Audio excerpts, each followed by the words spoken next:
विद्यार्थियों जय हिंद। एक बार पुनः स्वागत है आपका अकाउंट बाय मनोज सर की क्लास में। आज हम लोग शेयर को मतलब शेयर के अंतिम चरण पर हैं। अब क्वेश्चन यहां से पूछता है कि अंशों का निर्गमन। क्वेश्चन पूछेगा कि अंशों का निर्गमन कितने प्रकार से होता है। अंशों का निर्गमन, इसको कहते हैं issue of share. Issue of share ये कितने प्रकार से होता है। ये 3 प्रकार से किया जाता है। पहला सम मूल्य पर,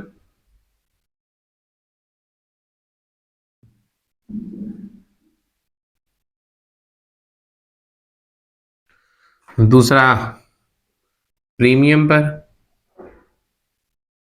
प्रीमियम नहीं अधिमूल्य पर, इसको बताएंगे अधिमूल्य पर। और थर्ड है बच्चा कटौती पर।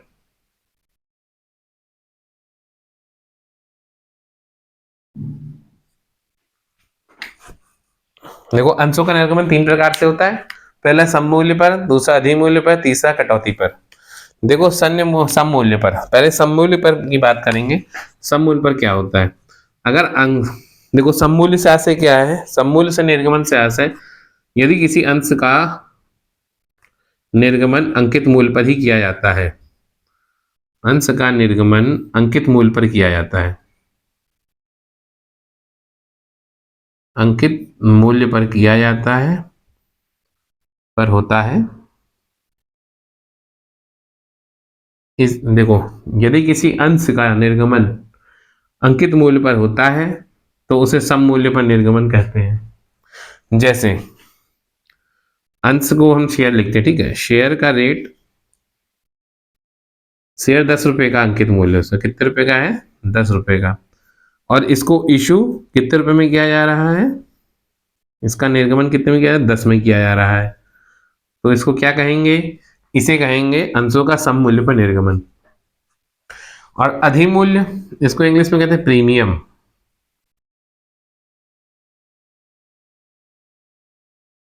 अब देखो, अब अधिमूल्य से क्या, इसका निर्गमन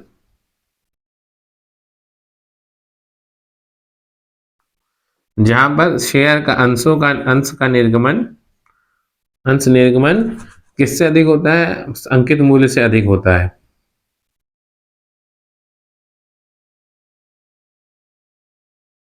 अंकित मूल्य से अधिक होता है, अधिक मूल्य पर होता है, उसको कहा जाता है अधिमूल्य पर। क्या है देखो, जहां पर अंश का निर्गमन अंकित मूल्य से अधिक मूल्य पर होता है, ऐसे अंशों के निर्गमन को अधिमूल्य का निर्गमन कहा जाता है। अब जैसे यहाँ पर हम बात करेंगे शेयर की, यहाँ पर शेयर 10 रुपए का है, एक शेयर 10 रुपए का है। तो इसको हमने इशू कितने में किया है, इशू किया है 12 रुपए में। ये जो 2 रुपये का जो इसमें डिफरेंस है, ये आपका हो जाएगा अधिमूल्य। थर्ड क्या है, कटौती पर। कटौती पर क्या है, यदि अंश का निर्गमन, अंश का निर्गमन अंकित मूल्य से कम मूल्य पर होता है, अंकित मूल्य से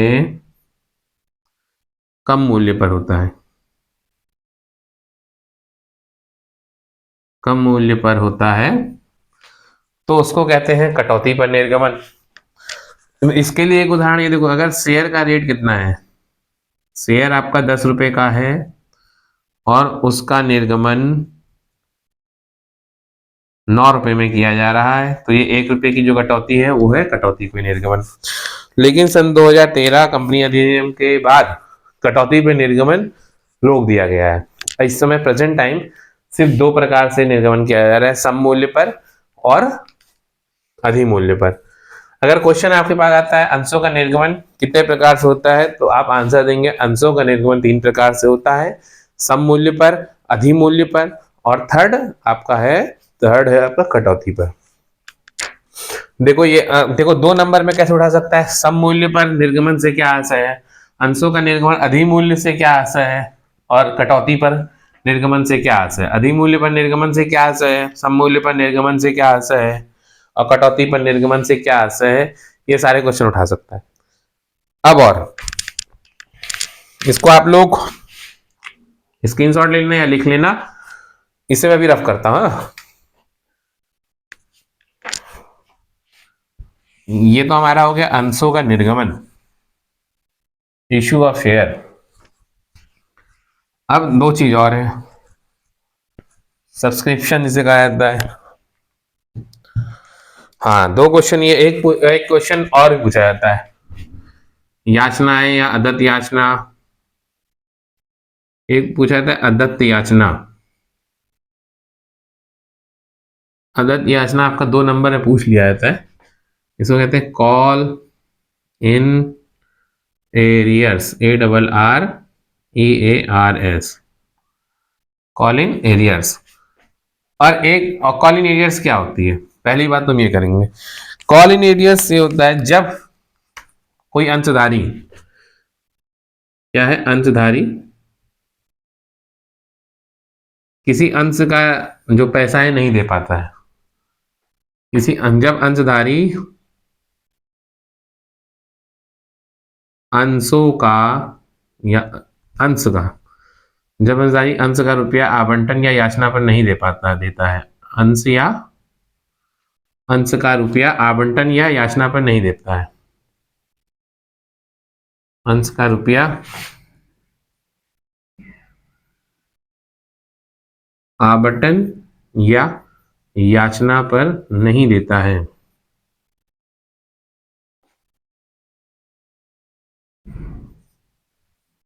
तो उसको क्या कहा जाता है, अदत्त याचना।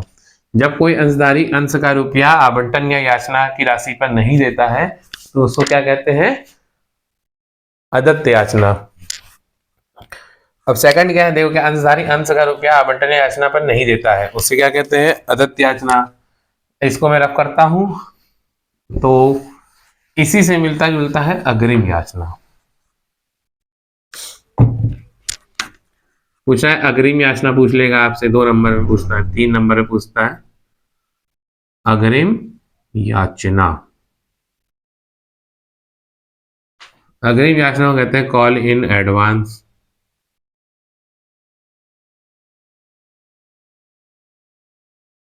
अब ये क्या है, जब कंपनी जब कंपनी द्वारा याचना नहीं मांगी जाती है, जब कंपनी कोई मतलब कंपनी के द्वारा किसी याचना को नहीं मांगा जाता है, किसी याचना को नहीं मांगती है,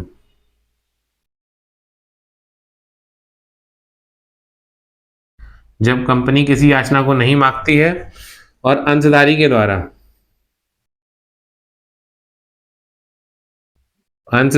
द्वारा वो रुपया दे दिया जाता है, के द्वारा रुपया अग्रिम दे दिया जाता है, उस याचना का रुपया दे दिया जाता है, उस याचना का रुपया दे दिया जाता है, रुपया दे दिया जाता है, तो उसको क्या कहते हैं, अग्रिम याचना। जब कंपनी किसी याचना का रुपया नहीं मांगती है, या याचना का रुपया, जब कंपनी किसी याचना का रुपया नहीं मांगती है और अंशधारी के द्वारा उस याचना का रुपया दे दिया जाता है, ऐसी याचना को अग्रिम याचना कहा जाता है। इसको मैं अब रफ कर रहा हूं, इसको भी रफ कर देता हूं।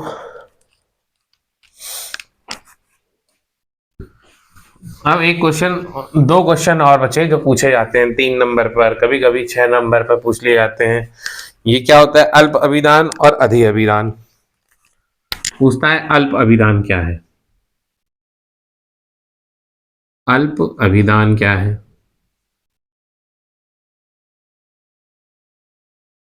फिर पूछ लेगा आपसे अधि अभिधान क्या है। अधि अभिदान क्या है? देखो ये शब्द आप लोगों को बड़ा मुश्किल लग रहा होगा, हिंदी मीडियम वालों को तो ये शब्द लग रहा होगा बहुत ही मुश्किल है, लेकिन इसको कहेंगे अंडर सब्सक्रिप्शन। इंग्लिश में अगर बात करेंगे अंडर सब्सक्रिप्शन।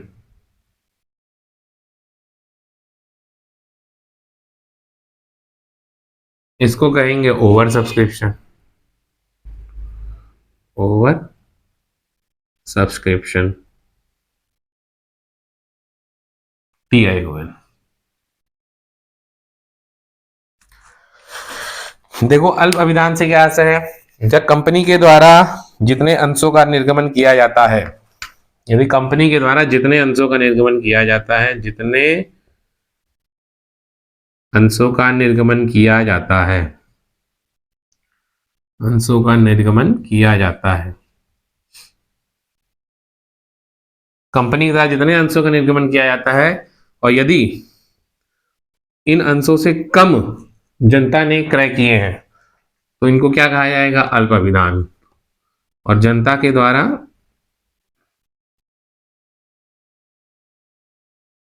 कम अंशों को क्रय किया जाता है, कम अंशों को क्रय किया जाता है,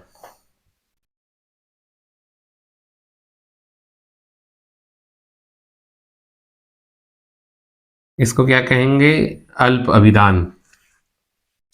मान के चलो कंपनी के द्वारा 10,000 अंशों का निर्गमन किया गया। कितने हजार अंशों का निर्गमन किया गया? 10,000 शेयर इशू किए गए। क्या किया गया? 10,000 अंशों का निर्गमन किया गया। अंशों का निर्गमन। और जनता ने 9,000 अंशों को क्रय किया। तो ये जो 10,000 से 1,000 कम हो रहा है, 9,000 अंशों का क्रय किया गया, इसको क्या कहा जाएगा? अंडर सब्सक्रिप्शन कह सकते हैं। कंपनी के द्वारा जितने अंशों का निर्गमन किया जाता है और परंतु जनता के द्वारा कम अंशों को क्रय किया जाता है, ऐसी ऐसी क्रिया को अल्प अभिधान कहा जाता है। और यहाँ पर क्या है? जब अंशों का जितने, इनके बारे में क्या कहते हैं? अभी क्या? अधि अभिधान। जितने अंशों का निर्गमन होता है, जितने अंशों का निर्गमन होता है और जनता अधिक अंशों को क्रय कर लेती है, अधिक अंशों को क्रय करती है, क्रय करती है, तो उसको कहा जाता है अधि अभिधान। यदि मैं मान के चलो इशू कितने किए जा रहे हैं, यहाँ इशू किए जा रहे हैं 10,000 शेयर को इशू किया जा रहा है, शेयर इशू किए जा रहे हैं, और जनता 11,000 शेयर को खरीद ले रही है, 11,000 परचेज कर रही है। तो इस स्थिति को क्या कहा जाएगा? अधि अभिधान। देखो अल्प अभिधान क्या? अभिधान तो वैसे 4 प्रकार से होते हैं, लेकिन क्वेश्चन ये पूछ जाते हैं अल्प अभिधान से क्या आशय है और अधि अभिधान से क्या आशय है। अल्प अभिधान और अधि अभिधान में अंतर बताइए। अल्प अभिधान का मतलब जितने भी अंशों को निर्गमन किया जाता है, जितने भी अंशों को निर्गमन किया जाता है उससे कम अगर अंश क्रय किए जा रहे हैं तो वो अल्प अभिधान है। और अधिक अभिधान क्या है? जितने अंशों को निर्गमन किया जाता है उससे अधिक अंशों को क्रय किया जा रहा है तो उसको अधि अभिधान कहते हैं। अब एक क्वेश्चन और बचा है, अंशों के हरण से क्या आशय है? आपको पूछ लेगा, ये आप लोग नोट कर लेना, तो मैं इसको रब करता हूं।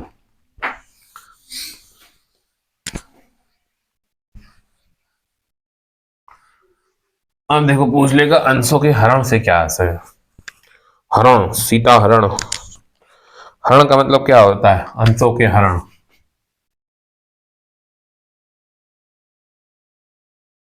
अंशों के हरण। हरण का मतलब किडनैप, आप सही समझ रहे हैं बच्चा।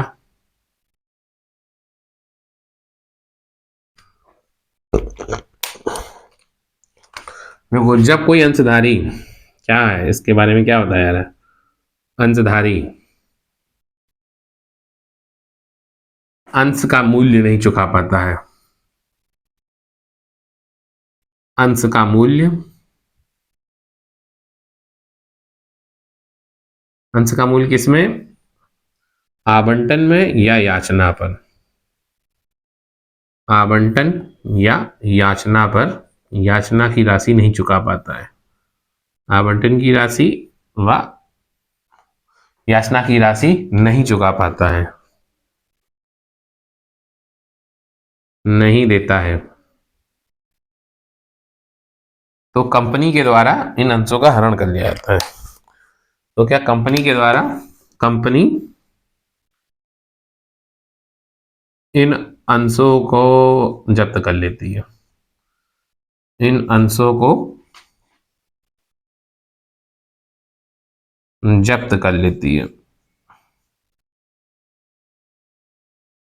समझे क्या बोल रहा है, जब कोई अंशधारी अंशों का मूल्य आवंटन या याचना राशि नहीं देता है, नहीं देता है, तो कंपनी इन अंशों का क्या कर लेती है, हरण कर लेती है, इन अंशों को जब्त कर लेती है। और इन अंशों के जब्त को ही अंशों का हरण कहा जाता है, अंशों का जब्त होना ही अंशों का हरण कहलाता है। क्या कहलाता है, अंशों का जब्त होना ही अंशों का हरण कहलाता है। अब इन अंशों के हरण का क्या करेगी, फिर इन अंशों को पुनः निर्गमित कर देगी। पुनः निर्गमन, देखो अंशों के हरण के बाद क्या आता है, पुनः निर्गमन। क्वेश्चन ये पूछ लेगा अंशों के हरण से क्या आशय है, और तथा अंशों के पुनः निर्गमन, जब कंपनी अंशों के पुनः निर्गमन कितने प्रकार से करती है। 6 नंबर पूछता है अंशों के हरण से क्या आशय है और हरण किए गए अंशों का निर्गमन, पुनः निर्गमन कंपनी किस प्रकार से करती है।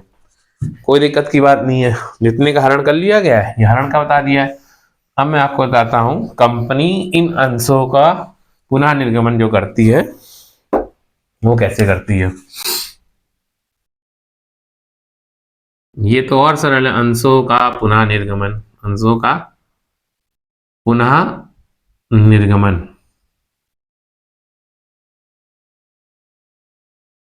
क्यों सरल है मालूम बच्चों, क्योंकि जैसे अंशों का निर्गमन होता है वैसे ही अंशों का पुनः निर्गमन होता है। बस अंतर ये होता है कि वो सम मूल्य पर, ये भी आपको बताया 3 प्रकार से करती है, सम मूल्य पर, दूसरा अधिमूल्य पर,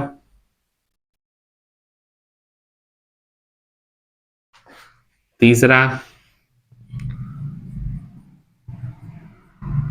कटौती पर। देखो सम मूल्य का यहां देखो, अब इसमें एक इंपॉर्टेंट बात क्या है, अगर सिर्फ डायरेक्ट अंशों का निर्गमन बात होती, पुनः निर्गमन में होती, तो हम कटौती पर निर्गमन ना करते। अब पुनः निर्गमन की बात कर रहे हैं तो हम इसमें देखो सम मूल्य का मतलब जो अंकित मूल्य है, जो अंकित मूल्य है उस पर निर्गमन, अंकित मूल्य पर निर्गमन सम मूल्य कहलाता है। और अधिमूल्य मतलब अंकित मूल्य से अधिक, अंकित मूल्य से अधिक पर निर्गमन।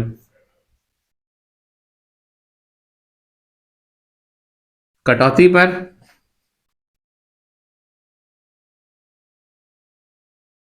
अंकित मूल्य से कम पर निर्गमन, अंकित मूल्य से कम पर निर्गमन।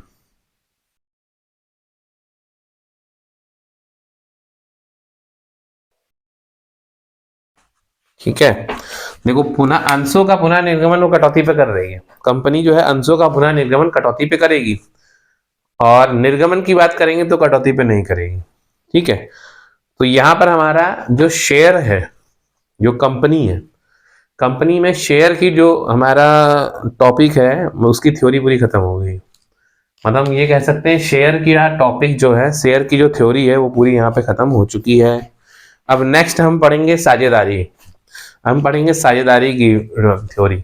इस साझेदारी थ्योरी के बाद हम कंपनी के कुछ क्वेश्चन करेंगे, फिर कुछ शायद फिर साझेदारी करेंगे। तो तब तक के लिए बच्चों आज के लिए इतना ही, तब तक के लिए बच्चों खुश रहो, मिलते हैं, और मस्त रहो और स्वस्थ रहो, मिलते हैं नेक्स्ट क्लास में। जय हिंद।